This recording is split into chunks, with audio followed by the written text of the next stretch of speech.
folks, and welcome to another unboxing video. Today we're going to take a look at Moonstone from Goblin King Games. So this game is a whimsical fantasy setting. As you can see from the artwork, there's fairies, goblins, trolls, and all manner of other strange creatures, fauns. And you can see from the artwork here that the style is that of maybe movies like The Labyrinth, The Dark Crystal, or an artist called Brian Froud, if you've ever heard of him. He did these beautiful illustrated books that I used to look at when I was a child. Really nice artwork, but this art style just reminds me of all those. The other thing that I think it was influenced by is this playmat here. It's a Magic the Gathering playmat. You might be able to see there. I'm a big fan of Magic the Gathering, have been for very many years, but there is a setting in that called, there was a particular set called Lorwyn, which took place in this world with all these fairies and goblins and elementals and such. And I feel like that the fairies, which is what I'm going to have a look at in this video, were probably inspired a lot by the Magic the Gathering fairies. Because I mean, look at the artwork; they look very similar, don't they? So this is a Vendilion Click, my favourite fairy card of all time from Magic the Gathering. So the Vendilion Click playmat. So I thought I would pay a little homage to that as well. Enough of me babbling. Let's have a look at these. Now these are from the first wave Kickstarter, which was quite a few years ago now, I think.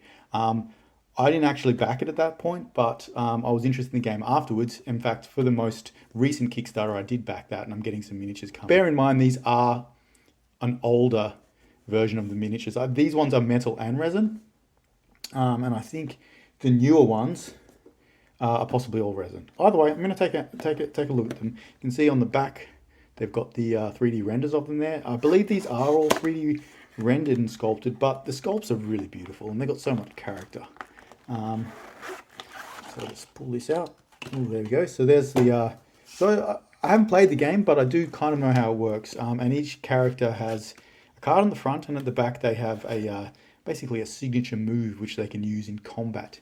Now there's no dice in this game at all. It's all resolved via cards. The combat is resolved via these special move cards, effectively, or attack cards. You would play one and your opponent would play one, and each attack will match up differently against another attack or a defense.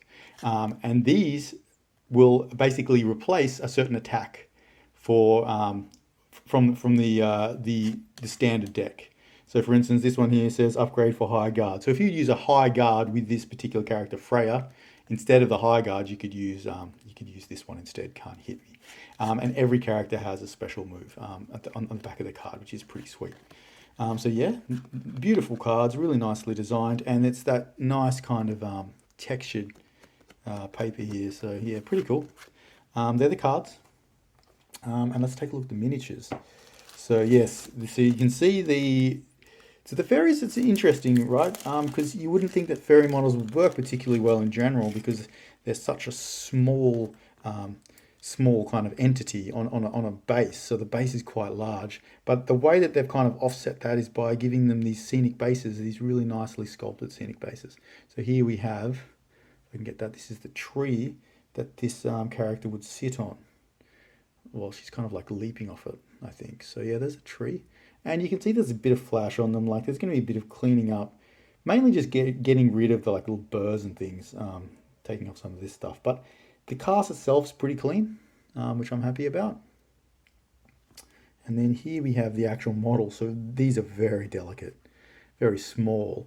And I would have thought initially that, sticking these onto the resin base might be a little bit precarious because of, the fact that the metals are a heavier substance than the resin, but it's very finely cast, so they're actually quite light. So I think, after thinking about it, I think it's going to be okay, but you can see it's kind of hard to see the detail perfectly, but yeah, really nice detail on these models. There's a face there, finger coming up, and this is her little insect legs. I love how the fairies have little like insect legs. Really cool, and these wings are beautiful.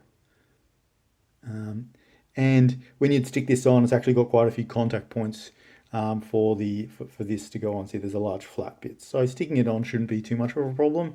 I'm a little bit worried about sticking the torso to the legs, but we'll see how we go with that. Nevertheless, it's a beautiful looking model. check out the next one. So that one is, I believe that one is Freya. So that's her. Sorry, not Freya. Tito. I think this is Tito. Yeah, you can see from the picture. All right, so the next one, let's take a look at this next one. And I believe that this one is, this one's the Fencer. So once again, quite a large scenic base, a kind of twisted tree here, which also gives like quite a lot of character to the models. And this one's only 2 pieces. So we've got the actual body is just a single cast there. Nice, nice movement on them, and expression, lunging forward, and it's the Fencer, so you would expect it to be a kind of an action pose here. Not too much cleanup really with these, apart from taking off these kind of tabs. It's not going to be too hard, and then the wings, really quite cool. They're smaller than I thought. I thought the models were going to be slightly bigger than this actually, but that's fine. Keeps it interesting. Oh, we actually have missed a little one piece of that. There's also a second arm here sticking up, kind of like for balance. Let's check out the next one, which is Freya, and definitely the most complicated of all the models, at least in this box. So she has all of this kind of energy swirling around her, because she's probably some kind of magic user.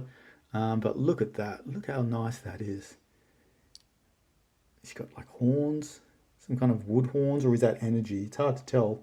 I think it might be like some kind of growth or horns coming out of her forehead there. But yeah, really nice, very cool pose and model on this one. So this one, she's got all this energy swirling around her, so they'll kind of like stack up like that.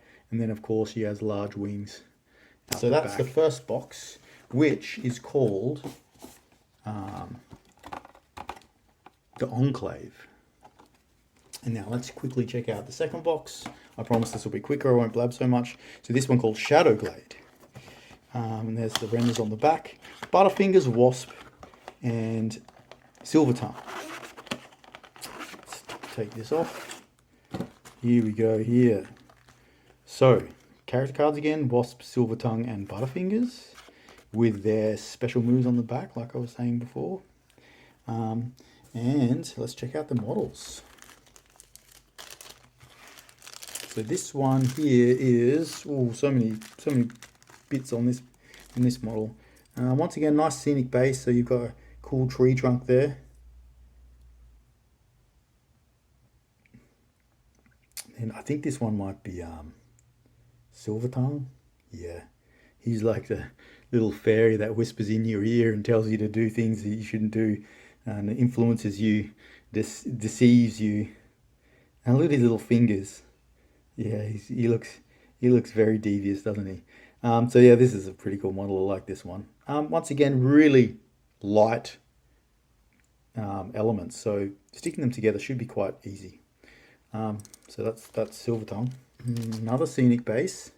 So all the fairies are really just going to be crouching on trees and stuff, which I'm totally fine with. I love painting trees. That's a really nice one, isn't it? It's got like little mushrooms and everything growing out of it. A little hole. Yeah, just beautiful detail on these. Really nice. And this one is Butterfingers. He's kind of like a dopey looking guy. He's like a large head and big ears. He's a little pot belly. An interesting character, this one. Not sure what he does. The detail on the hands is really nice. Nice posing. Either way, that's Butterfingers. And now let's check out the last one, and then I'll finish this video and stop blabbing so much. You can tell I'm excited about these models because how much I'm talking.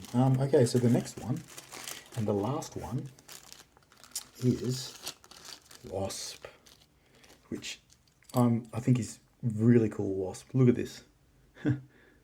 He's got like a javelin or a spear or something there. And his wings are back. He's sitting on a mushroom, a couple of mushrooms. How nice is that? So yeah, instead of a tree, he's sitting on mushrooms. And I kind of like how all of the fairies are standing on some kind of element, which is really just kind of like making them seem a little bit larger and grander, because otherwise the base might overwhelm the model, right? So I think it's a really, really good design decision to actually have them with a sculpted base as part of the miniature. And then we have his wings back there. Oh, he's got a little buckler, this guy. So yeah, he's probably some kind of a warrior by the looks of it. And his little head there. I mean, he is called Wasp, so you would assume that he's a warrior.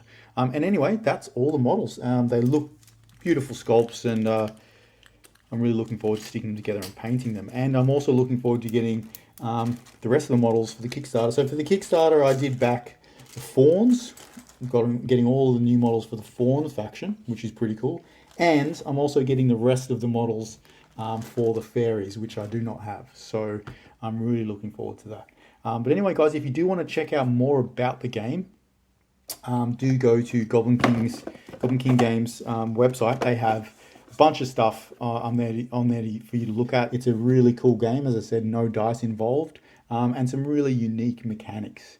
You can also find quite a few battle reports on YouTube if you just kind of search for Moonstone Battle Report. One in particular that I really enjoyed was done by On Tabletop. I think it was with the creator and Justin from On Tabletop. So yeah, if you do want to check out some battle reports and see how the game plays, go and check it out on YouTube. Thank you very much for watching. I really hope you enjoyed that, and stay tuned for some more Moonstone content in the future.